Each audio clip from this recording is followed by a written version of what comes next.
G'day guys, welcome back to my channel. Alright, so today we are getting the car ready because there's been a few developments in the Tasmanian burnout scene of late, and with all the dragways no longer running under the dragway name and a heap of changes, but that's okay. Things are what they are, but we've decided I'm taking the car to the mainland to compete at Loo5eNats. I've wanted to do that comp for a long time, since I found out what it was, to be honest. And I only wasn't doing it this year basically because it clashed with one of our rounds. So it didn't quite clash, but it was too close for comfort. So today I've got to rework my cooling system because when I originally built the car it was thrown together. And we used zip ties to hold stuff up, and it's held up ridiculously well, like unbelievably well. But unfortunately last round had a failure and didn't cost me anything, well, other than a bit of hose, but decided to improve on it. So excited to be going to the mainland. My entry has been accepted already and all ready to go.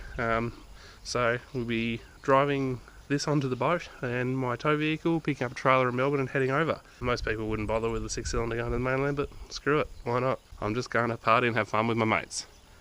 Alright, let's get into it. Alright, now this looks horrible, and I know it does. What I found was my bonnet was really soft. Wasn't a problem at all while I was driving the car, but what it was, when I was driving up the highway, you could see it in the rearview mirror behind on the trailer, and things flapping around, and I was really worried I was going to break. So I was doing some other fiberglass now that I had a bunch of leftover gel coat. So I literally just laid a bit of rope and laid the gel coat over it. What I also did, if you noticed, all my mount points now have silicone under them, so it's all solid. But look at this, as solid as. Loving it. When I got the paint out next, I might paint the underside of it, but you can't see it, so it doesn't matter, and that's the important part.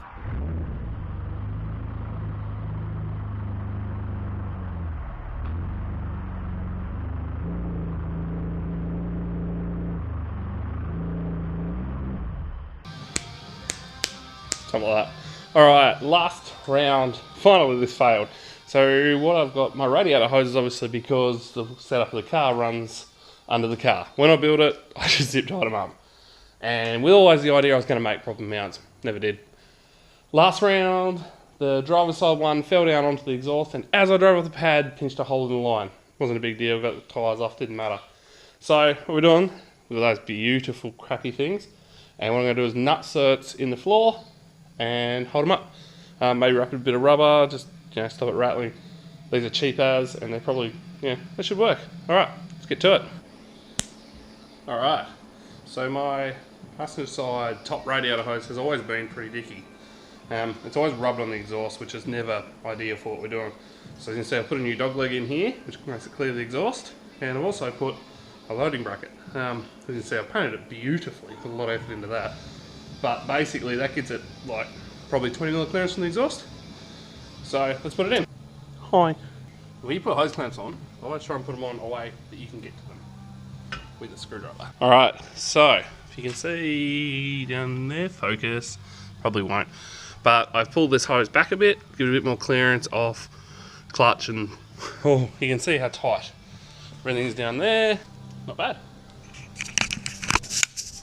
You can see down in there, there is zero clearance. The two steel lines are the fuel lines. I'm going to pull those up a little bit further actually. They're loose because I cut the cable ties that were holding it all in place to move it all. But that is a vast improvement. You can actually see just here where it used to rub, literally just used to sit against it and rattle. Big improvement. Alright, now under the... Alright, I apologise about the footage under here, it won't be great. One clamp, this hose, now solid. Now, as you can see, it's miles of clearance off the exhaust, so it looks pretty good. Up the other end, it's tight up against the bracketry, but this hose used to hang down about here and catch a lot of things. Well, not really catch, but it was a bit of danger. Danger, Will Robinson. So, looking much better. Now, I've been chasing a rattle, it's a weird one, in the car for the last two motors, so it's funny you don't think about things. So you can't quite see, but the exhaust is hard on the bell housing and pretty rooted. As you can see, my car runs a muffler, that's why it doesn't deafen the crowd. And yeah, alright, now we're onto the driver's side. Put one clamp here. You can see this is the one that last round, if you look, see there, that's where it wore through. That's a new bit of silicone. That crap is ridiculously expensive to buy, but it did used to have Chinese stuff on there, and you can see the difference in it when you got them apart, like side by side. No real comparison. And up there you can see another clamp. So this one still got a little bit of movement on this side, but it won't go anywhere. It's a lot better than what it was. It used to hang down quite a bit closer there. I've always been amazed that that joiner never failed until it did, as they do. You can see it has, I think on rims, this hits on the ground, and my lovely exhaust mount, see how hot it gets? It melts the rubber off everything. It did have a rubber mount and that broke. It did have a chain mount and that broke. It's had wire on it now for probably 6 months, at least, actually nearly a year. Hadn't touched it since, so whatever, it works. Alright, look at the back. And the boot. Okay, so this is a, for those who don't know, it's a triple core, just Commodore radiator mounted in the boot, standard Commodore fan. It's wired to high. If you didn't see my video on my wiring, basically my wiring flicks so the fuel pump trigger wire from the computer flicks a solenoid, which turns on a fuse box, which turns on everything. So the fan is on high as soon as the ignition's running. The fuel pump's on as soon as the fuel pump's told to run. Everything just works in this car, like it's designed to go, and there's no switches, there's no nothing. The car just, as soon as you're on, it's go time. So you can see the hoses come up there, and same on the other side. Yeah, it's pretty simple. Battery's obviously in the boot. There's an Anderson plug down there. Now that's for running the compressor. Doing your own tyres, sorry. Alright, and that pretty much wraps up this part of it. Now let's get it outside and bleed the cooling system. Alright, so this is my top coolant hose. Obviously it's nowhere near what a Commodore one looks like. This goes to a digital gauge. This goes to the factory temp sender. What you do, you undo this one. That's the wire. Factory gauge works. Not that I look at it, but it's wired in. This is your factory Gallant sender. I just bought a fitting that was the right thing and welded it to the steel tube. And the best part about this car, you can bleed it because it has no thermostat in it and the radio where it is without the engine running. Now, obviously, once it is bled, you give it a run, make sure there's no air locks. But as you'll see in a second, it's pretty easy. One of the reasons the radio is in the boot of this car is because it holds like 30 litres of water. So it makes a huge, huge difference to the cooling system or something that gets punished on the spot. The radiator in the boot moves the radiator away from the hot end. Makes a bit of a difference, I'd like to think. The efficiency of it's probably a lot better. It's probably a lot better now it's not rubbing on the bloody exhaust manifold over there too. So, this we'll see.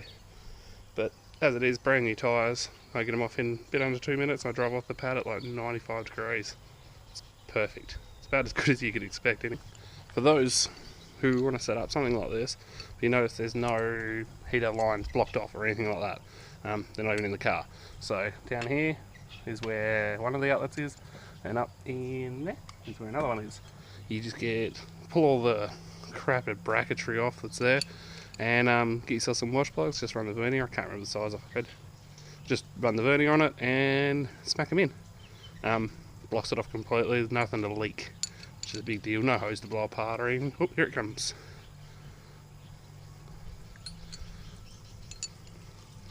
I usually let this run out for, 30 seconds or so, then I'll start him.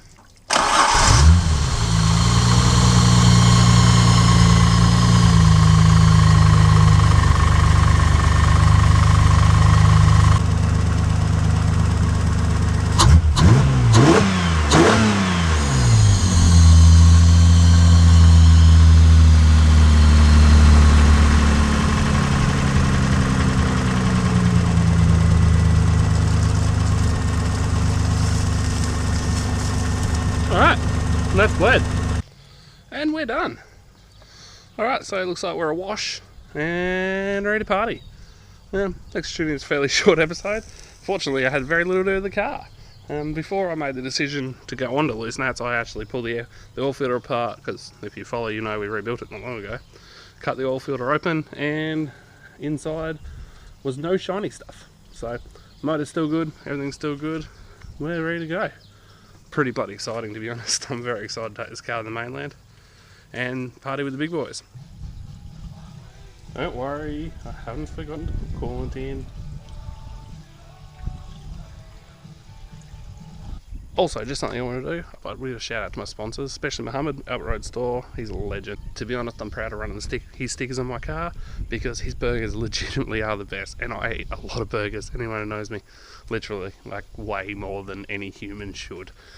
And obviously Laurie loves tyres. Also, Laurie is one of the biggest legends I know of. He gets behind my car. He's the one who throws the fresh hoops on my car and gets us where we are today. Without brand new tyres, we wouldn't be on the pointy end of the field. And truth be told, I can't afford it. It's nice to have nice people who genuinely just want to help you. So shout out to those legends, and also all my mates who help me out. There's a lot of you guys, and yeah, most of you watch these videos, so you know who you are. And also my gorgeous wife who lets me do stupid things. I wouldn't let me do the things I do. She's pretty cool. So that's all for now. Thanks for watching.